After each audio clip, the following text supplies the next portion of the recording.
I'm Dr. J. Fadibhushan, MBBS MD, MD in Pulmonology. I did my PG in Gandhi Hospital. Now, currently, I'm working as a consultant in Raghendra Hospital, New Boinpal. Today, we are discussing about lungs. Lungs main గా 5 parts గా divide అవుతుందండి. First pleura. Pleura అంటే ఏంటి అని అంటే లంగ్స్ని cover చేసుకుంటూ 2 పొరలు ఉంటాయి. ఆ 2 పొరల్ని ప్లూరా అని చెప్పేసి అని అంటారు. ఒకటేమో పెరేటల్ ప్లూరా, ఒకటేమో visceral pleura. And next Airways. Airways అంటే ఏంటంటే మనం తీసుకునే గాలి లంగ్స్ లోపటి దాకా వెళ్తుంది. సో లోపటి దాకా వెళ్ళేందుకు ఎయిర్వేస్ స్ట్రక్చర్ అనేది యూజ్ అవుతుంది. అండ్ థర్డ్ థింగ్ వచ్చేసి పారెంకైమా. అండ్ ఫోర్త్ థింగ్ వచ్చేసి ఇంటర్స్టీషియం. ఫిఫ్త్ వచ్చేసి వాస్కులేచర్స్. ఈ 5 పార్ట్స్గా డివైడ్ అవుతుంది. ఈ 5 పార్ట్స్లో ఎక్కడైనా మనకు డిసీజ్ వచ్చే ఛాన్సెస్ అంటే సమస్య వచ్చే ఆస్కారం ఉంటుంది అన్నట్టు. So first let's discuss about pleura. Pleura ఏ రకంగా మనకు ఉపయోగపడుతుంది అంటే లంగ్స్ని కవర్ చేసుకుంటూ ఉంటుంది ఒక లేయర్, దాని మధ్యలో స్పేస్ ఉంటుంది, దానిపైన ఇంకో లేయర్ ఉంటుందన్నమాట. ఈ లంగ్స్ని కవర్ చేసుకుంటూ ఉండే లేయర్నేమో విజరల్ ప్లూరా అంటారు, దాని పైన వచ్చే లేయర్నేమో పెరేటల్ ప్లూరా అంటారు. ఇది మధ్యలో ప్లూరల్ ఫ్లూయిడ్ ఉంటుంది. ఇది లెస్ దాన్ 50 ml వరకు ఉండొచ్చు ఈ ఫ్లూయిడ్. ఇది ఏలాగంటే లంగ్స్కి షాక్ అబ్జర్వర్స్లా పనిచేస్తుంటుంది అన్నట్టు. సో అప్పుడప్పుడు ఊపిరితిత్తుల్లో నీరు వచ్చింది అని అంటాం. ఎందుకు అని అంటే ఈ నీరు కనుక ఎక్కువ అవుతాయి, ఈ మధ్యలో ఉండే ఫ్లూయిడ్ కనుక ఎక్కువ అవుతాయి, అప్పుడు ఊపిరితిత్తులు నీరు వచ్చింది అని చెప్పేసి అని అంటాం. అది రావడానికి చాలా రకాల కారణాలు ఉంటాయి. ఊపిరితిత్తుల సమస్యలు అని అంటే 2 రకాలుగా ఉంటాయండి. ఒకటేమో దీర్ఘకాలిక సమస్యలు ఉంటాయి, ఒకటి తాత్కాలిక సమస్యలు ఉంటాయి. వీటినే మనము క్రానిక్ లంగ్ డిసీజ్ అంటాం, అక్యూట్ లంగ్ డిసీజ్ అని చెప్పేసి అని అంటాం. ఇందాక చెప్పిన లంగ్ స్ట్రక్చర్స్లో ఎక్కడైనా ప్రాబ్లం వస్తే ఈ సమస్యలకు దారితీస్తాయి అన్నట్టు. సో ఇప్పుడు దీర్ఘకాలిక సమస్యలు అని అంటే మనకు సిఓపిడి లాంటిది, బ్రాంకియల్ ఆస్తమా లాంటివి, అండ్ బ్రాంకియెక్టాసిస్, అండ్ ఇంటర్స్టిషియల్ లంగ్ డిసీజ్లో ఏమైనా ప్రాబ్లం వస్తే ఐఎల్డి అని చెప్పేసి అంటాం. ఇవన్నీ దీర్ఘకాలిక సమస్యలు అన్నట్టు. అండ్ తాత్కాలిక సమస్యలు ఏంటి అని అంటే ఇప్పుడు మనం చూస్తున్నాం న్యూమోనియా అనేది అక్యూట్ కండిషన్ అది. So and lower respiratory tract infection అని కూడా అంటాము. సో ఇప్పుడు మనకు ఈ పాండమిక్ సిచ్యువేషన్లో కోవిడ్ వల్ల ఏదైనా కోవిడ్ సోకి న్యూమోనియాతో బాధపడుతున్నాం అంటే ఇటువంటి కండిషన్స్ అక్యూట్ కండిషన్స్ అంటారు అన్నట్టు. సో ఈ కండిషన్స్లో కూడా ఎలా డివైడ్ అవుతుంది అని అంటే presentation mild, moderate and severe. So mild అంటే తనకు ఇబ్బంది చాలా తక్కువగా ఉంది అని చెప్పేసి, మోడరేట్ అంటే కొంచెం మైల్డ్ కంటే కొంచెం ఎక్కువ ఇబ్బంది పడుతున్నాడు అని, సివియర్ కండిషన్ అంటే ఇట్స్ సివియర్ కండిషన్, చాలా ఎక్కువ సమస్యతో బాధపడుతున్నాడు అని చెప్పేసి డివైడ్ చేసుకుంటాం.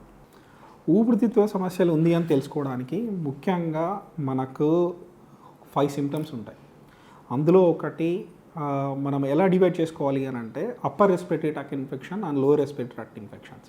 అప్పర్ రెస్పిరేటరీ ట్రాక్ట్ ఇన్ఫెక్షన్స్ అంటే కామన్గా మనకు సీజనల్గా వచ్చే ఫ్లూ అంటారు చూడండి, అది అప్పర్ రెస్పిరేటరీ ట్రాక్ట్ ఇన్ఫెక్షన్. అంటే జలుబు కానీ, థ్రోట్లో ఇరిటేషన్, ఇబ్బంది, గొంతు కిచకిచగా ఉంది అని అంటారు చూసారా, అటువంటిది కానీ.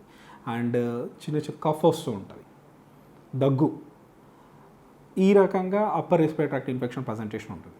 Lower respiratory tract infection present ఏ విధంగా ఉంది అని అంటే దగ్గు, చాలా తీవ్రతతో కూడిన దగ్గు ఉంటుంది. అదే రకంగా శ్వాస తీసుకోవడం ఇబ్బందిగా ఉంటుంది అన్నట్టు. ఇది ముఖ్యమైన సిమ్టమ్స్. దీని స్పెసిఫిక్ సిమ్టమ్స్ అంటే స్పెసిఫిక్ రెస్పిరేటరీ ట్రాక్ట్ సిమ్టమ్స్ అన్నట్టు. నాన్ స్పెసిఫిక్ సిమ్టమ్స్ ఉంటాయి. మనకు ఫీవర్ రావడం కానీ, వీక్నెస్గా ఉండడం కానీ, అండ్ ఎటిపికల్ ప్రజెంటేషన్స్ కూడా ఉండొచ్చు ఒక్కొక్కసారి. ఏ రకంగా అంటే లూజ్ మోషన్స్ అవ్వడం కానీ, అండ్ హెడేక్ ఉండడం కానీ, ఇటువంటివన్నీ ఎటిపికల్ ప్రజెంటేషన్స్ అన్నట్టు.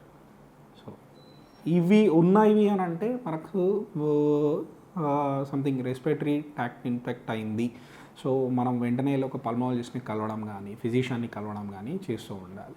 నాన్ స్పెసిఫిక్ అంటే దీంట్లో స్పెసిఫిక్ సిమ్టమ్లో హిమోప్టైసిస్ అని కూడా ఉంటుంది. అంటే ఒక్కొక్కసారి మనం దగ్గుతుంటే రక్తం పడడం, కానీ తెమడలో రక్తం రావడం కూడా ఒక రకంగా ఒక సిమ్టమ్స్ అని చెప్పుకోవచ్చు. యాక్చువల్లీ ఈ ఊపిరితిత్తుల సమస్యలు అనేది బ్యాక్టీరియల్గా and viral infections and fungal ఇన్ఫెక్షన్స్గా డివైడ్ చేసుకోవచ్చు మనం. సో బ్యాక్టీరియల్ ఇన్ఫెక్షన్స్ అని అంటే జనరల్గా మనకు ఊపిరితిత్తులు అనేది 2 సైడ్లో ఉన్న ఊపిరితిత్తులు అనేది పార్ట్స్గా డివైడ్ అవుతుంది. రైట్ సైడ్ ఉన్న ఊపిరితిత్తు అనేది 3 పార్ట్స్గా డివైడ్ అవుతుంది. Upper lobe, middle lobe, lower lobe. And left సైడ్గా ఉన్న ఊపిరితిత్తు అనేది only upper lobe and lower లోబ్గా డివైడ్ అవుతుంది అన్నట్టు. సో ఈ బ్యాక్టీరియల్ ఇన్ఫెక్షన్స్, కామన్గా బ్యాక్టీరియల్ ఇన్ఫెక్షన్స్ అనేది ఏదో ఒక లోబ్కి మాత్రమే పరిమితమై ఉంటాయి. అంటే వస్తేరా అప్పర్ లోబ్లో రావడం కానీ, లేదు అని అంటే ఈ లోయర్ లోబ్లో రావడం కానీ, లేదు అంటే మిడిల్ లోబ్లో రావడం కానీ రైట్ సైడ్ ఉంటాయి. లెఫ్ట్ సైడ్ అంటే అప్పర్ లోబ్లో కానీ లోయర్ లోబ్లో కానీ ఏదో ఒక లోబ్కు మాత్రమే పరిమితం అయ్యి ఉండే ఛాన్సెస్ ఎక్కువగా ఉంటాయి సర్వసాధారణంగా. అదే బట్ వైరల్ ఇన్ఫెక్షన్స్ అలా కాదు. వైరల్ ఇన్ఫెక్షన్స్ ఎలా ఉంటాయి అని అంటే 2 లంగ్స్ ఇన్వాల్వ్ అవుతాయి. అందులో లోబ్స్ కూడా 2 సైడ్స్ ఉన్న lobes, both lobes, lower lobes involve అవుతాయి అండ్ అప్పర్ లోబ్ ఇన్వాల్వ్ అవుతాయి. అంటే ఎలా ఉంటుంది అని అంటే మొత్తం టోటల్ లంగ్ ఇన్వాల్వ్ అయ్యేటట్టు ఉంటుంది viral infections. And bacterial infections కూడా సిమ్టమ్స్ డిఫరెంట్గా ఉంటాయి. ఎలా అంటే తెమ్మడలో కలర్ చేంజ్ అవ్వడం కానీ, ఎల్లో కానీ గ్రీనిష్ కలర్లో ఉండడం కానీ, తెలుపు రంగులో ఉండడం కానీ అలా ఉంటుంది అన్నట్టు. సో అండ్ థిక్గా ఉండే ఛాన్సెస్ ఉంటాయి. బట్ వైరల్ ఇన్ఫెక్షన్స్లో అలా కాదు, తెమ్మడ చాలా తక్కువగా ఉంటాయి. ఎటిపికల్ ప్రజెంటేషన్స్ ఉంటాయి అన్నట్టు వైరల్ ఇన్ఫెక్షన్స్లో. ఎందుకంటే మనకు ఎటిపికల్ ప్రజెంటేషన్స్ ఎలా అంటే వ్యాధి తీవ్రత మనకు చూస్తే ఎక్స్రేలో కానీ సిటీలో చూస్తే కానీ ఎక్కువగానే ఉన్నట్టే కనిపిస్తుంది, బట్ సిమ్టమ్స్ మాత్రం చాలా తక్కువగా ఉంటాయి అన్నట్టు. కానీ బ్యాక్టీరియాలో అలా కాదు. సో మనకు ఎక్కడైనా న్యూమోనియా ఏదైనా ఇన్ఫెక్షన్ అయింది ఆ పార్ట్ అని అంటే సిమ్టమ్స్ తొందరగా బయటకు వచ్చే ఛాన్సెస్ ఉంటాయి. కాఫ్ ఎక్కువగా ఉండడం కానీ, తెమ్మడలు, దగ్గుతో పాటు తెమ్మడ రావడం కానీ ఈ రకంగా ఉంటుంది. ట్రీట్మెంట్ ఖచ్చితంగా బ్యాక్టీరియల్ ఇన్ఫెక్షన్స్కి అయితే మనము విరివిగా వాడతాము. యాంటీబ్యాక్టీరియల్స్ ఉన్నాయి. అది కూడా మనకు ఏ రకమైన బ్యాక్టీరియల్ ఇన్ఫెక్షన్ అనేది ఒక్కొక్కసారి మనం తెమ్మడ రంగుతో కూడా చూసి చెప్పవచ్చు అన్నట్టు. సో అండ్ అట్లా ఏ రకమైన బ్యాక్టీరియాస్ మనకు యాంటీబ్యాక్టీరియల్స్ కూడా కొన్ని స్పెసిఫిక్గా కొన్ని బ్యాక్టీరియాస్ మాత్రమే పరిమితం చేస్తాయి, కొన్ని బ్యాక్టీరియాస్ మాత్రమే పనిచేస్తాయి, కొన్ని ఏమో బ్రాడ్ స్పెక్ట్రమ్ ఉంటాయి, అన్ని రకాల బ్యాక్టీరియాలకు కలిసి పనిచేసేటట్టు కొన్ని ఉంటాయి. కొన్ని ఎటిపికల్ బ్యాక్టీరియాస్కి కూడా పనిచేసే యాంటీబయాటిక్స్ ఉంటాయి. ఈ యాంటీబయాటిక్స్ పెట్టుకుంటే ఒక సాధారణంగా 5 రోజుల నుంచి 7 రోజుల వరకు వాడితే బ్యాక్టీరియల్ ఇన్ఫెక్షన్స్ మనకు తగ్గే ఆస్కారం ఎక్కువగా ఉంటుంది. వైరల్ ఇన్ఫెక్షన్స్ కూడా అన్ని వైరల్ ఇన్ఫెక్షన్స్కి ట్రీట్మెంట్ లేదండి. జనరల్గా మనకి ఎక్కువగా ఊపిరితిత్తులకు వచ్చే ఇన్ఫెక్షన్ ఇన్ఫ్లుయెంజా ఇన్ఫెక్షన్స్ ఎక్కువగా ఉంటాయి అన్నట్టు. ఈ ఇన్ఫ్లుయెంజా ఇన్ఫెక్షన్స్కి అయితే సాధారణంగా మనము యాంటీవైరల్ పెట్టుకోవచ్చు. యాంటీ ఇన్ఫ్లుయెంజా ట్యాబ్లెట్స్ అయితే మనకు అందుబాటులో ఉన్నాయి. బట్ ఇప్పుడు వచ్చే కొత్త వేరియంట్ మనకు వచ్చేసింది చూడండి, కరోనా. మనకు ఫస్ట్ వేవ్లో అయితే ఎటువంటి రకమైన యాంటీ కరోనా డ్రగ్స్ లేవు, అందుబాటులో లేవు. బట్ ఇప్పుడు మన లక్కీగా మనకు కొన్ని రకాల మెడిసిన్స్ అందుబాటులో ఉన్నాయి. అందులో ముఖ్యంగా రెమ్డెసివిర్ ఇంజెక్షన్ అవైలబుల్గా ఉంది. అండ్ ఫావిపిరావిర్ అనే ఓరల్ ట్యాబ్లెట్స్ కూడా అందుబాటులో ఉంది. అండ్ ఇప్పుడు మిల్నాపిరావిర్ అని చెప్పేసి కూడా అందుబాటులోకి రాబోతుంది అన్నట్టు. వైరల్ ఇన్ఫెక్షన్ అనేది నేను ఇందాక చెప్పినట్టుగా టిపికల్ ప్రజెంటేషన్స్, ఎటిపికల్ ప్రజెంటేషన్స్ ఉంటాయి అన్నట్టు. అంటే viral infections most of the viral infections atypical presentation ఉంటుంది. అంటే మనకు వ్యాధి తీవ్రత ఎక్కువగానే ఉంటుంది, బట్ సిమ్టమ్స్ మాత్రం అంత తొందరగా బయటికి రావు. అంటే ఎలా అని అంటే ఇందాక చెప్పిన నేను లక్షణాలు ఏవైతే దగ్గు అండ్ బ్రెత్లెస్నెస్ అంటే శ్వాస తీసుకోవడం ఇబ్బందిగా రావడం, అండ్ దగ్గుతో పాటు తెమ్మడలు రావడము, ఆ తెమ్మడలో రక్తం రావడము, ఇవన్నీ చాలా తక్కువగా ఉంటాయి, తక్కువ మొదలు. మనకు ఈ వ్యాధి తీవ్రత చాలా ఎక్కువగా ఉంటే తప్ప ఇవి బయటికి రావు జనరల్గా సర్వసాధారణంగా కంపేర్ టు బ్యాక్టీరియల్ ఇన్ఫెక్షన్స్ అన్నట్టు. సేమ్ ఈ రకమైన సిమ్టమ్స్ తోటే వైరల్ న్యూమోనియా కూడా ప్రజెంట్ అయ్యే ఛాన్సెస్ ఉంటాయి. సో దగ్గుతో పాటు మైల్డ్ చిన్నగా తెమ్మడ రావడం ఒకటి, అండ్ ఎస్ఓబి అంటే శ్వాస తీసుకోవడం ఇబ్బందిగా ఉండడం, ఫీవర్ లాంటివి. కొన్ని ఎటిపికల్ ప్రజెంటేషన్స్ అయితే లూజ్ మోషన్స్తో కూడా ప్రజెంట్ అవుతాయి. జస్ట్ ఓన్లీ ఏముండవు, వీక్నెస్ ఉంటుంది, లూజ్ మోషన్స్ ఉంటాయి. అది సాధారణంగా మనం ఎవాల్యుయేట్ చేసుకుంటూ పోతుంటే ఒక్కొక్కసారి ఎక్స్ట్రాలో న్యూమోనియా బయటకు వస్తుంది. జనరల్గా ఏంటంటే ఇప్పుడు మనకు ఎయిర్వేస్ ఉంది చూసారా, ఈ పార్ట్ని ఎయిర్వే అంటారు అన్నమాట. ఈ ఎయిర్వేస్లో ఇక్కడ నుంచి ఏంది అంటే ఇక్కడ నుంచి ఇక్కడ దాకా ట్రాకియా అంటారు. ఇదంతా మనకు ప్రైమరీ బ్రాంకై, తర్వాత సెకండరీ బ్రాంకై.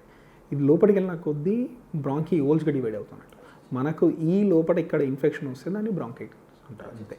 ఈ పారెంట్కైమా ఇన్వాల్వ్ అయితే దాన్ని న్యూమోనియా అంటారు. ఈ బ్రాంకైటిస్ దాంట్లో ఇన్వాల్వ్ అయితే న్యూమోనియా అంటారు.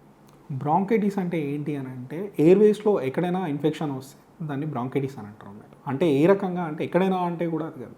మనకు ట్రాకియా 2 రకాలుగా డివైడ్ అవుతుంది. లెఫ్ట్ అండ్ రైట్ మెయిన్ బ్రాంకస్గా. అక్కడ నుంచి ప్రైమరీ బ్రాంకై, అక్కడ నుంచి secondary bronchi, then tertiary bronchi, bronchioles అలా డివైడ్ అవుకుంటూ వెళ్తుందట. ఏదైతే మనకు బ్రాంచ్ ఆఫ్ ట్రీస్ ఎలా డివైడ్ అవుతుంటుందో ఆ రకంగా డివైడ్ అవుతూ ఉంటుందన్నట్టు. మనకు ఈ మెయిన్ బ్రాంకస్ నుంచి బ్రాంక్యూల్స్ వరకు ఎక్కడైనా అక్కడ ఏదైనా ఇన్ఫెక్షన్ వస్తే దాన్ని బ్రాంకైటిస్ అని అంటారు. దీని లక్షణాలు కూడా సేమ్ ఇందాక చెప్పినట్టే ఉంటాయి. దగ్గు రావడం కానీ, అండ్ ఫీవర్ ఒకటి నాన్ స్పెసిఫిక్ సిమ్టమ్స్, అండ్ తెమ్ర రావడం కానీ, అండ్ మనకు శ్వాస తీసుకోవడం ఇబ్బందిగా ఉండడం కానీ ఈ రకంగా ఉంటుంది.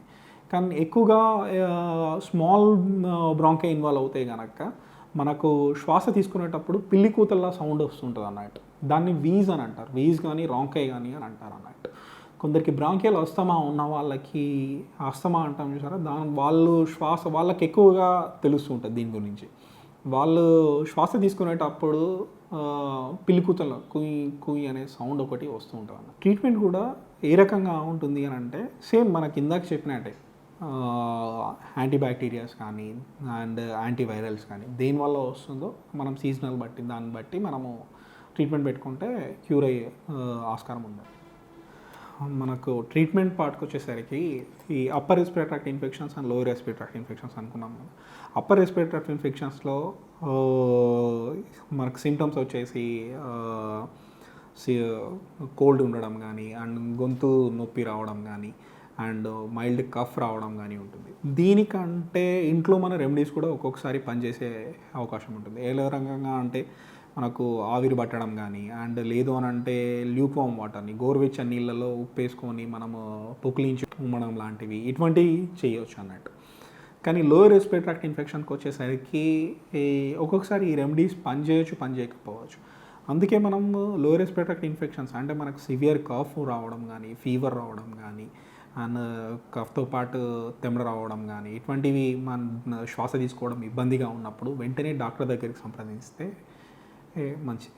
స్మోక్ చేసే వాళ్ళకు ఊపిరితిత్తుల సమస్యలు వచ్చే ఆస్కారం నార్మల్గా నాన్ స్మోకర్స్తో కంపేర్ చేస్తే చాలా ఎక్కువగా ఉంటుంది. ఎందుకు అని అంటే మనం స్మోక్ చేసేటప్పుడు ఆ స్మోక్లో ఉండే విషవాయువుల వల్ల మనకు లోకల్ డిఫెన్స్ మెకానిజం అనేది దెబ్బతింటుంది లంగ్స్లో. మనకు సీలేరీ యాక్షన్స్ కూడా దెబ్బతినే ఛాన్సెస్ ఉంటాయి అన్నట్టు. దీనివల్ల మనకు మ్యూకస్ అనేది బయటికి రాదు. ఆ లంగ్లో ఉన్న సీక్రెషన్స్ అనేది బయటికి రాదు. సో బయటికి రాక లోపలనే ఉండి అండ్ రిపీటెడ్గా అక్కడ అక్యుములేట్ అయ్యి ఇన్ఫెక్ట్ అయ్యే ఛాన్సెస్ ఎక్కువగా ఉంటాయి. ఆ రకంగా మనకి ఎయిర్వేస్ అనేది చాలా దెబ్బతినే ఆస్కారం ఎక్కువగా ఉంటుంది అన్నట్టు. అందుకే స్మోకర్స్లో ఎక్కువగా వచ్చే సిఓపిడి అని రెగ్యులర్గా వింటున్నారు, క్రానిక్ అబ్స్ట్రక్టివ్ పల్మోనరీ డిసీజ్ అని చెప్పేసి. అటువంటి వ్యాధి వచ్చే ఆస్కారం ఎక్కువగా ఉంటుంది స్మోకర్స్లో, క్రానిక్ స్మోకర్స్లో. అందుకే జనరల్గా స్మోక్ చేసేవాడిని స్మోక్ చెయ్యొద్దు, వద్దు అని చెప్పేసి హెచ్చరిస్తూ ఉంటారు. అండ్ స్మోకర్స్ వల్ల క్యాన్సర్స్ వచ్చే ఆస్కారం కూడా చాలా ఎక్కువగా ఉంటుంది. సో లంగ్ క్యాన్సర్స్ అనేవి ఎంత దారుణం అంటే మనకు లాస్ట్ స్టేజ్లో తప్ప బయట పడవు అవి. సో అందుకే స్మోక్ చేసే వాళ్ళకి ఒకటే చెప్తున్నాను, స్మోక్ని ఇమ్మీడియట్గా స్టాప్ చేయండి. లంగ్స్కి క్యాన్సర్ నేను ఇందాక చెప్పినట్టుగా లంగ్స్కి ఎటువంటి సమస్య వచ్చినా కానీ లంగ్స్కి ముఖ్యంగా మెయిన్ సిమ్టమ్ వచ్చేసి కఫ్ ఒకటి అండ్ బ్రెత్లెస్నెస్ ఒకటి. ఇవి మెయిన్ స్పెసిఫిక్ సిమ్టమ్స్ అన్నట్టు లంగ్స్కి సంబంధించి. అండ్ క్యాన్సర్కి సంబంధించి ఎలా అని అంటే సేమ్ ఇవే ఉంటాయి. కఫ్ ఉంటుంది, అలాంగ్ విత్ కఫ్ హిమోప్టైసిస్ అంటారు, అంటే దగ్గుతుంటే రక్తం పడడం లాంటిది. సో కంటిన్యూస్గా దగ్గు అనేది ఉంటుంది, ప్లస్ దగ్గుతుంటే రక్తం పడేవి ఉంటాయి అన్నట్టు మెయిన్గా. ఈ లక్షణాలు ఉన్నవి అని అంటే వెంటనే డాక్టర్ని సంప్రదించి అండ్ ఇమేజ్ స్టడీస్ కానీ అంటే ఎక్స్రేస్ కానీ సిటీ కానీ ఇటువంటివి చేయించడం ఉత్తమం. లంగ్స్లో ఉన్న అన్ని గడ్డలు అన్ని ట్యూమర్స్ క్యాన్సర్స్ కావు. అందులో బినైన్ ట్యూమర్స్ ఉంటాయి, మాలిగ్నెన్స్ ట్యూమర్స్ కూడా ఉంటాయి అన్నమాట. సో అన్ని గడ్డల్ని కూడా మనము ఏదైనా కానీ అది ఎవాల్యుయేట్ చేసుకుంటే మంచిది. దానికి సంబంధించిన లంగ్స్ బయాప్సీ చేసుకొని అది మాలిగ్నెన్సీయా బినైన్ ట్యూమరా అని రూల్ అవుట్ చేసుకోవడం మంచిది. బినైన్ ట్యూమర్స్ అయితేనేమో అంటే ఏదైనా కానీ బినైన్ కానీ మాలిగ్నెన్స్ కానీ అండ్ బినైన్ ఫ్యూచర్లో మాలిగ్నెంట్గా టర్న్ అయ్యే ఆస్కారం ఉంటుంది. కాబట్టి దాన్ని తీసుకోవడము బెస్ట్ ఆఫ్ ద ట్రీట్మెంట్ అన్నట్టు. దాన్ని తీయించడమే బెటర్. శ్వాస తీసుకోవడంలో ఇబ్బందికి కారణాలు చాలా రకాలుగా ఉండొచ్చు. ఇందాక చెప్పినట్టు మనము acute disease and chronic disease అని చెప్పేసి మాట్లాడుకున్నాము. మెయిన్గా ముఖ్యంగా ఎక్కువగా క్రానిక్ డిసీజ్లో, అందులో బ్రాంకియల్ అస్తమా ఉన్న పేషెంట్స్కి శ్వాస తీసుకోవడం ఇబ్బందిగా అనేది పదే జరుగుతూ ఉంటుంది. ఎందుకు జరుగుతూ ఉంటుందంటే లోపల ఎయిర్వే డిసీజ్ అన్నట్టు. ఎయిర్వేస్ అనేవి తనకు కుంచుకపోవడం వల్ల శ్వాస తీసుకోవడం ఇబ్బందిగా ఉంటుంది అన్నట్టు. సో అండ్ అక్యూట్ డిసీజ్లో అంటే ఇందాక మాట్లాడుకున్నట్టు న్యూమోనియా డెవలప్ అవుతున్నప్పుడు, లోయర్ రెస్పిరేటరీ ట్రాక్ట్ ఇన్ఫెక్షన్స్ ఉన్నప్పుడు సో జనరల్గా శ్వాస తీసుకోవడం ఇబ్బందిగా అవుతుంది. అండ్ సిఓపిడిలో కూడా మనకు శ్వాస తీసుకోవడం ఇబ్బందిగా అవ్వచ్చు. బ్రాంకెక్టాసిస్లో కూడా ఇబ్బందిగా అవ్వచ్చు. ఎందుకు అనంటే ఎయిర్వేస్ ఇబ్బంది. మెయిన్గా ఎయిర్వేస్లో డిసీజ్ వచ్చింది అని అంటే శ్వాస తీసుకోవడం ఇబ్బందిగా ఉంటుంది. ట్రీట్మెంట్ అంటే డిసీజ్ను బట్టి మనకు ట్రీట్మెంట్ ఉండే ఛాన్సెస్ ఉంటాయండి. ఇప్పుడు జనరల్గా ఎయిర్వేస్లో మనకు ఎల్ఆర్టీఏ, లోయర్ రెస్పిరేటరీ ట్రాక్ట్ ఇన్ఫెక్షన్ వచ్చింది అని అనుకుంటే దానికి సంబంధించిన యాంటీబయాటిక్స్ కానీ యాంటీవైరల్ కానీ వాడుకుంటే సరిపోతుంది. బట్ క్రానిక్ డిసీజ్లో అని అంటే బ్రాంకియల్ ఆస్తమా లాంటి, సిఓపిడి లాంటి డిసీజ్లో మనము బ్రాంకోడైలేటర్స్ పెట్టుకుంటాం అండ్ యాంటీ ఇన్ఫ్లమేటర్స్ పెట్టుకుంటాము. దీనివల్ల బ్రాంకోడైలేటర్స్ యాంటీ ఇన్ఫ్లమేటర్ వల్ల యాంటీ ఇన్ఫ్లమేటర్స్ వల్ల ఇన్ఫ్లమేషన్ తగ్గుతుంది. బ్రాంకోడైలేటర్స్ వల్ల ఆ కుంచుకుపోయిన ఎయిర్వేస్ ఏదైతే ఉంటుందో అది నార్మల్ స్టేజ్కి వచ్చేసి తను ఆ ఇబ్బంది నుంచి బయటకు వచ్చే ఆస్కారం ఉంటుంది. ఊపిరితిత్తుల్లో నీరు అనేది రెండు రకాలుగా ఉంటుంది. నేను స్టార్టింగ్లోనే మీకు ఒక పాయింట్ చెప్పాను. ఊపిరితిత్తులో ఎన్ని భాగాలు ఉన్నాయి, 5 పార్ట్స్ ఉన్నాయి. అందులో ఒకటి ప్లూరా అని కూడా చెప్పాను. ప్లూరల్లో 2 టైప్స్ ఆఫ్ ప్లూరా ఉంటుందని చెప్పాను, parietal pleura and visceral pleura. దీంట్లో సర్వసాధారణంగానే ఫ్లూయిడ్ ఉంటుంది, నీరు అనేది ఉంటుంది. అది మనకు లంగ్స్కి మనము శ్వాస తీసుకునేటప్పుడు వ్యాకోచించడం అండ్ శ్వాస తీసుకున్నాక సంకోచించడం, ఈ సంకోచ వ్యాకోచాల మధ్య మనకు ఒక షాక్ అబ్జర్వర్స్లా పనిచేస్తుంది అన్నట్టు ఆ ఫ్లూయిడ్. సో జనరల్గా అది డైలీ తయారవుతూ ఉంటుంది, డైలీ డ్రైన్ అవుతూ ఉంటుంది. ఎప్పుడైతే ఈ తయారవడమో ఆ డ్రైన్ అవడం ప్రాసెస్లో ఎక్కడైతే డిస్టర్బెన్స్ వస్తుందో అప్పుడు నీరు అక్యుములేట్ అవ్వడం జరుగుతూ ఉంటుంది అన్నట్టు. అది దాన్ని ప్లూరల్ ఫ్లూయిడ్ అంటారు. సో ఆ నీరు నిండుకుంటే కనుక నీరు నిండుకుంది అని చెప్తారు. అది మనకు ఇండియాలో మోస్ట్ కామన్ కాజ్ వచ్చేసి టీబీ వల్ల ఎక్కువ శాతం నీరు నిండుకునే ఛాన్సెస్ ఉంటాయి. అండ్ సెకండ్ ఏంటి అంటే మనకు కార్డియాక్ ఫంక్షన్ కూడా. ఒక్కొక్కసారి ఎల్డర్స్లో కార్డియాక్ ఫంక్షన్ సరిగా లేకుంటే కూడా ఊపిరితిత్తులో నీరు వచ్చే ఛాన్సెస్ ఉంటాయి. లేదు అని అంటే ఆ ప్లూరాకి ఏదైనా డిసీజ్ రావడం కానీ, ప్లూరైటిస్ డిసీజ్ రావడం కానీ, లేకుంటే ప్లూరా మాలిగ్నెన్సీ రావడం వల్ల కానీ, ఇందాక చెప్పినట్టు తయారవడంలో కానీ అండ్ డ్రైన్ అవ్వడంలో కానీ మనకు ఏదైనా డిస్టర్బెన్స్ ఉంటే నీరు అనేది అక్యుములేట్ అవుతుంది. ఇది ఒక రకంగా. ఇంకోటి ఎక్కడ అంటే మనకు ఆల్వియోలికి దగ్గర దీన్ని పల్మోనరీ ఎడిమా అంటారు. అంటే మనకు సాధారణంగా డాక్టర్లు మీరు హాస్పిటల్కి వెళ్ళినప్పుడు ఏదైనా పేషెంట్ అడ్మిట్ చేసినప్పుడు డాక్టర్స్ మనకు చెప్తూ ఉంటారు ఊపిరితిత్తులో నీరు నిండుకుంది అని చెప్పేసి. అది ఏంటి అని అంటే పల్మోనరీ ఎడిమా అంటే ఇక్కడ అంటే జనరల్గా మనకు న్యూమోనియా వచ్చినప్పుడు ఏఆర్డిఎస్ అంటే సివియర్ న్యూమోనియా ఉన్నప్పుడు న్యూమోనియా వ్యాధి తీవ్రత ఎక్కువగా ఉన్నప్పుడు మనకు ఆల్వియోలీ దగ్గర ఎక్కడైతే మనకు గ్యాస్ ఎక్స్చేంజ్ జరుగుతుందో, మనం తీసుకున్న గాలి రక్తంలో ఎక్కడైతే కలుస్తుందో అక్కడ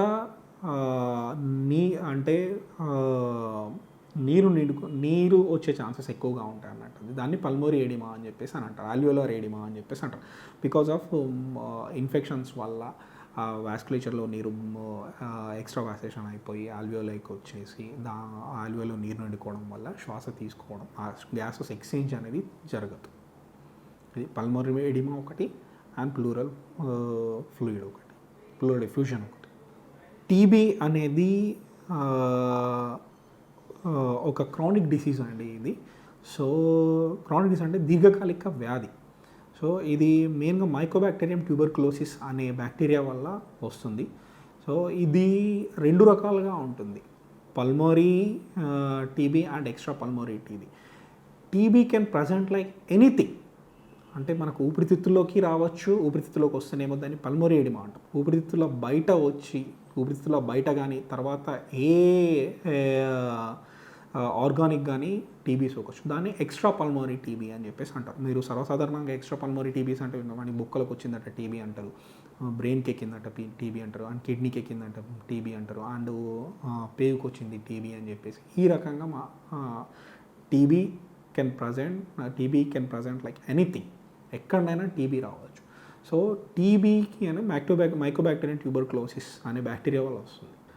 టీబీ వస్తే ఇందాక చెప్పినట్టు మనకు ఊపిరితిత్తుల్లో వచ్చిందా అండ్ ఊపిరితిత్తుల బయట వచ్చిందా దాన్ని బట్టి మనకి లక్షణాలు దాని మీద డిపెండ్ అయి ఉంటాయండి. కానీ సర్వసాధారణంగా టీబీ వచ్చిన వాళ్ళకు ఏ రకంగా ఉంటుంది అని అంటే ఆకలి తగ్గిపోవడం, ఆకలి మందగించడం, అండ్ రాత్రి అవ్వడగానే చాలా వీక్నెస్ రావడం కానీ, అని రాత్రిపూట లో జ్వరం ఒకటి ఉండడం కానీ, ఇటువంటివి ఏ రకమైన టీబీలో కానీ ఉండే ఛాన్సెస్ ఉంటాయి. ఇంకా మనకు వచ్చిన ఆర్గాన్ను బట్టి లక్షణాలు ఉంటాయండి. ఇప్పుడు సపోజ్గా ఊపిరితిత్తులో వచ్చింది అనుకుందాం. ఊపిరితిత్తులో రావడం వల్ల ఊపిరితిత్తుకి సంబంధించిన లక్షణాలు, సిమ్టమ్స్ బయటకు వస్తాయి. ఏ రకంగా అంటే కఫ్. ఈ మూడు ఇందాక చెప్పిన మూడు ఏవైతే ఆకలి కాకపోవడం అండ్ వీక్నెస్ ఉండడం అండ్ బరువు తగ్గడం అండ్ ఈవినింగ్ మనకు రాత్రిపూట అవగానే జ్వరం రావడం, ఈ వీటన్నిటితో పాటు ఊపిరితిత్తులో రావడం వల్ల వచ్చే దగ్గు ఒకటి, దగ్గుతో పాటు తెమడ రావడం ఒకటి, అండ్ ఒక్కొక్కసారి రక్తం పడడం కానీ, దగ్గులోని రక్తం పడడం కానీ టీబీకి సంబంధించిన లక్షణాలు ఈ రకంగా ఉంటాయి.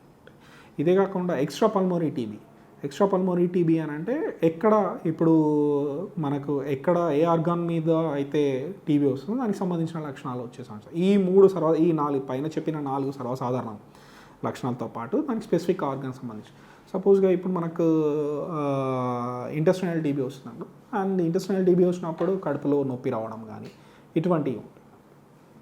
అండ్ స్కెలిటల్ టీబీ వస్తుంటే మనకి ఎక్కడైతే పార్ట్లో టీబీ వస్తుందో పెయిన్ ఫస్ట్ వస్తుంటుంది అన్నట్టు. ఇప్పుడు సపోజ్గా మనకు స్పైనస్ బోన్కి ఎక్కువగా టీబీ వచ్చే ఛాన్స్ ఉంటుంది. అప్పుడు వచ్చినప్పుడు బ్యాక్ పెయిన్ ఎక్కువగా రావడం కానీ అటువంటివి ఉంటాయి. టీబీ అనేది మన భారతదేశంలో ఉన్న 135 కోట్ల మందిలో టీబీ బ్యాక్టీరియా ఉందండి.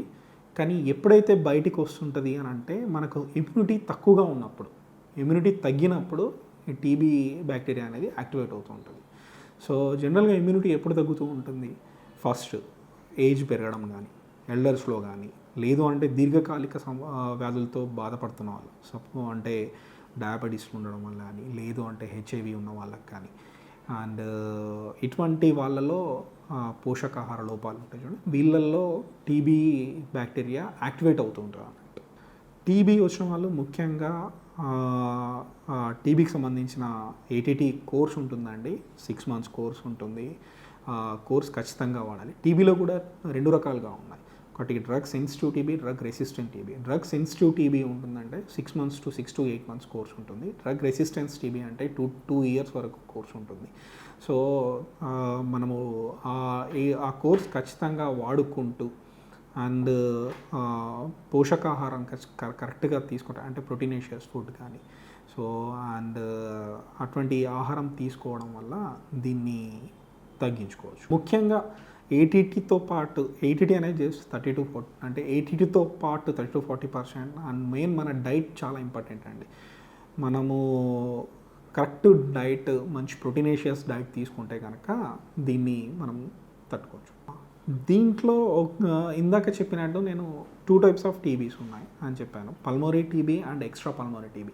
పల్మోనరీ టీబీ ఉండడం వల్ల మనకు ఒకరి దగ్గర నుంచి ఒకరి దగ్గరికి స్ప్రెడ్ అయ్యే ఛాన్సెస్ ఎక్కువగా ఉంటాయి అన్నట్టు. సో అందుకే పల్మోనరీ టీబీ ఉన్న వాళ్ళందరినీ ఐసోలేట్ చేస్తారు, ఒక రూమ్లో ఉండడం కానీ, లేకుంటే వాళ్ళకు ఒక వార్డు కేటాయించడం కానీ ఇటువంటివి చేస్తుంటారు. ఎక్స్ట్రా పల్మోనరీ టీబీ ఉంటే ఒక దగ్గర నుంచి ఒకటికి స్ప్రెడ్ అయ్యే ఛాన్సెస్ లేదు. సో మనకు మెయిన్ పల్మోనరీ టీబీ ఉండడం వల్లనే కఫ్ వస్తుంటే వాళ్ళ దగ్గర నుంచి మనకు వచ్చే ఛాన్సెస్ ఉంటాయి ఏ రోజులు. అంటే మనకు మెయిన్ ఇంపార్టెంట్ డైట్ అని ఇందాక చెప్పాను. TB along with TB treatment, diet is the very most important TB ఎదుర్కోవడంలో. దాంట్లో హై ప్రోటీన్ డైట్ ఒకటి, అండ్ హై ప్రోటీన్ డైట్ అంటే మనకు ఎగ్స్ తినడం కానీ, అండ్ నాన్ వెజ్ తినడం కానీ, నాన్ వెజ్ అనే కాదు మనము వెజిటేరియన్స్ వాళ్ళు కూడా మంచి డ్రై ఫ్రూట్స్ లాంటివి అండ్ మిల్క్లో ప్రోటీన్ పౌడర్ వేసుకొని తాగడం ఇటువంటి. అంటే ఊపిరితిత్తులు బలంగా బలహీనంగా అంటూ ఇట్లా స్పెసిఫిక్గా ఉంటాయి. ఏదైనా డిసీజ్ వచ్చినప్పుడు మాత్రమే మనము ఊపిరితిత్తులు బలహీనపడ్డాయి అన్నట్టు. అందులో మళ్ళీ వీళ్ళలో ఎవరైతే దీర్ఘకాలిక సమస్యలతో బాధపడుతూ ఉంటారో లైక్ స్మోకర్స్లో ముఖ్యంగా వాళ్ళు స్మోక్ చేసి ఉండడం వల్ల వాళ్ళ లోకల్ డిఫెన్స్ మెకానిజం దెబ్బతినడం వల్ల అండ్ లంగ్ కెపాసిటీ తగ్గిపోతుంటారు. సో వీళ్ళలో మనము జనరల్గా బలహీనంగా ఉన్నాయని చెప్తారు అన్నట్టు. అంతే. ముఖ్యంగా నాకు కోవిడ్ వచ్చింది అనగానే భయపడాల్సిన అవసరం లేదండి. ఎందుకంటే ఇప్పుడు మనకు ట్రీట్మెంట్ అందుబాటులో ఉంది. సో ఏదైనా కానీ గుర్తుపెట్టుకోండి, ఏ డిసీజ్ అయినా కానీ మనం ఫస్ట్ ఎర్లీ స్టేజ్లో ఇనిషియల్ స్టేజ్లో ప్రజెంట్ అవుతే దానికి 100% ట్రీట్మెంట్ ఉంటుంది. అదే రకంగా ఇప్పుడు కోవిడ్ వచ్చిన వెంటనే ఏదో హరాబరి భయపడి నేను ఉండను, నేను చచ్చిపోతాను, నేను కోవిడ్ వచ్చింది అనుకోవడం. డాక్టర్ని సంప్రదించండి అండ్ సంప్రదించి ఫాలో అప్ అనేది చాలా ఇంపార్టెంట్. డాక్టర్ ఎన్ని రోజులకు రమ్మంటాడో అన్ని రోజులకు మళ్ళీ ఖచ్చితంగా వెళ్ళి కలవండి. మీకు ఏమన్నా సిమ్టమ్స్ నాకు తీవ్రత పెరుగుతుంది అన్నప్పుడు ఇమ్మీడియట్గా వెళ్ళి కలవండి అన్నట్టు. ఫస్ట్ మాత్రం కోవిడ్ రాగానే వెళ్ళి ఫస్ట్ డాక్టర్ని సంప్రదించండి. ఇప్పుడు కోవిడ్లో కొత్త వేరియంట్ వచ్చిందండి, ఒమిక్రాన్ అని చెప్పేసి. ఫస్ట్ ఒమిక్రాన్ వేరియంట్ అనేది సౌత్ ఆఫ్రికా, దక్షిణాఫ్రికాలో వెలుగు చూసింది. అది ఫస్ట్ కేసు ఎప్పుడు వచ్చిందంటే November 20th రోజు అది వాళ్ళు ఆ వేరియంట్ని కనుగొనడం జరిగింది అండ్ ప్రపంచానికి చెప్పడం కూడా జరిగింది. ఎందుకంటే కోవిడ్లో ఒక ఒమిక్రాన్ వేరియంట్ అని చెప్పేసి వచ్చింది. ఇది చాలా ర్యాపిడ్గా స్ప్రెడ్ అవుతుంది, డెల్టా వేరియంట్ కంటే 2 times ర్యాపిడ్గా స్ప్రెడ్ అవుతుందని చెప్పేసి చెప్పడం జరిగింది. అది మన భారతదేశంలో కూడా ప్రవేశించడం జరిగింది. భారతదేశంలో కేసెస్ కూడా డే బై డే ఇంక్రీజ్ అవుతున్నాయి. కోవిడ్ని అరికట్టాలి అని అంటే ఫస్ట్ మన దగ్గర ఉన్న బ్రహ్మాస్త్రం వ్యాక్సినేషన్ ఖచ్చితంగా తీసుకోండి, 2 doses తీసుకోండి. అండ్ సెకండ్ థింగ్ మాస్క్ పెట్టుకోవడం ఖచ్చితంగా అండ్ సోషల్ డిస్టెన్స్ పాటించడం. సో ఇవి 3 మనం రెగ్యులర్గా పాటిస్తే దీన్ని మనం అరికట్టవచ్చు. అండ్ సెకండ్ థింగ్ ఒమిక్రాన్లో చూస్తే వాళ్ళు మన దగ్గర అంటే ఇప్పుడిప్పుడే ఎంటర్ అయింది కాబట్టి సో మనకు దాని గురించి మాట్లాడడం చాలా ఎర్లీగా అవుతుంది. బట్ సౌత్ ఆఫ్రికా డాక్టర్స్ చెప్పేది ఏంటంటే ఒమిక్రాన్ అనేది డెల్టా వేరియంట్ కంటే మ్యూటెంట్ అని చెప్తున్నారు. అండ్ దీంట్లో సిమ్టమ్స్ ఓన్లీ అప్పర్ రెస్పిరేటరీకి సంబంధించిన సిమ్టమ్స్ మాత్రమే ఉన్నాయి, అంత సివియర్గా డెవలప్ అవ్వట్లేదు. హాస్పిటలైజేషన్ అయితే రిక్వైర్మెంట్ ఉండదు అని చెప్తున్నారు. బట్ ఇది చెప్తున్నారు కదా అని చెప్పేసి మనం మాస్క్ పెట్టుకోకుండా అండ్ డిస్టెన్స్ పాటించకుండా వ్యాక్సినేషన్ తీసుకోకుండా వెళ్తే వచ్చే ఛాన్స్ ఉంటుంది. అండ్ ఇంకోటి కూడా దృష్టిలో పెట్టుకోవాలి, సౌత్ ఆఫ్రికన్ పీపుల్ ఇమ్యూనిటీ ఎలా ఉంటుందో ఇండియన్ పీపుల్ ఇమ్యూనిటీ ఎలా ఉంటుందో చాలా డిఫరెంట్గా ఉంటుంది. వీళ్ళది కంట్రీకి స్పీసీస్కి చేంజ్ అవుతూ ఉంటుంది. సో అందుకే జాగ్రత్త ఉండడం మంచిది. సంవత్సరం నుంచి నేను ఈ హాస్పిటల్లో కన్సల్టెంట్గా వర్క్ చేస్తున్నానండి. నేను ఫస్ట్ వేలో కేసెస్ ట్రీట్ చేశాను అండ్ సెకండ్ వేలో కేసెస్ని ట్రీట్ చేశాను. దగ్గర ఒక 1000 cases దాకా ట్రీట్ చేశాను. 1000లో కూడా ఓవరాల్గా వచ్చేసి మోర్టాలిటీ మనకు 67 మాత్రమే ఉంది. 67 అంటే లెస్ దాన్ మనకు 10% ఉంది. సో నేను చూసిన కేసుల్లో సివియర్ న్యూమోనియా ఉండి ఎక్స్టెన్సివ్ న్యూమోనియా ఉండి నేను ఇది ఖచ్చితంగా బయటికి రాదు అనుకున్న కేసు ఒకటి చాలా మంచిగా ఇంప్రూవ్ అయింది. సో మెయిన్ ఏంటి అని అంటే తను ఆ పేషెంట్ నేను ఎలా చెప్తే అలా చేసే అన్నట్టు. అంటే ముఖ్యంగా ప్రోన్ పొజిషన్లో 14 hours పడుకోవాలి అంటే 14 hours అని పడుకునేది. సో నేను బయటికి వస్తాను, నేను మళ్ళీ ఇంటికి వెళ్తాను అనే దృఢ సంకల్పం తను చాలా ఎక్కువగా ఉండేది అన్నట్టు. మెయిన్ ఇంపార్టెంట్ ఏంటి అని అంటే భయపడద్దు. ఈవెన్ దో న్యూమోనియా డెవలప్ అయినా కానీ మెయిన్ ఆ భయమే మనిషిని చంపుతుంది. సో భయపడకుండా దృఢ సంకల్పంతో నేను ఇంటికి వెళ్తాను గట్టిగా, నేను మళ్ళీ నేను ఫ్యామిలీలో జాయిన్ అవుతాను, నన్ను ఇదేం చేయదు, నేను డాక్టర్స్ ఏ విధంగా చెప్తే అలా చేస్తాను అనుకుంటే ఈజీగా బయటపడుతుంది. ఆ పేషెంట్ అలానే ఉండేది. నేను వెళ్ళి నా పిల్లల్ని చూస్తాను, మళ్ళీ నేను ఇంట్లో వాళ్ళందరినీ చూస్తాను, నా పేరెంట్స్ని మళ్ళీ చూస్తాను అనే దృఢ సంకల్పంతో నేను వెళ్తాను సార్ నాకు తెలుసు సార్ నేను వెళ్తాను, నన్ను ఇదేం చేయదు అని నేను డైలీ తనతో మాట్లాడుతుంటే ఇదే చెప్పేది. నేను వెళ్తాను సార్, మీరే చూస్తున్నాను డైలీ నేను ఇంప్రూవ్మెంట్ ఉంది అని చెప్పేసి. సీరియస్లీ తను వచ్చినప్పుడు ఫస్ట్ 15 liters per oxygenతో ఉన్న కేసు వితిన్ 2 daysలో 10 liters వచ్చేసి ట్రీట్మెంట్కు మంచిగా రెస్పాండ్ అయ్యి. సో ఫైనల్గా 2 to 3 లీటర్స్ ఉన్నప్పుడు నేను డిశ్చార్జ్ చేశాను ఆ పేషెంట్ 10 డేస్లో. సో మళ్ళీ నెక్స్ట్ 10 డేస్లో తను వితౌట్ ఆక్సిజన్ తోటి తను మెయింటైన్ చేయగలిగింది. ఇప్పుడు తన రొటీన్ యాక్టివిటీస్ని తను రెగ్యులర్గా చేస్తుంటుంది.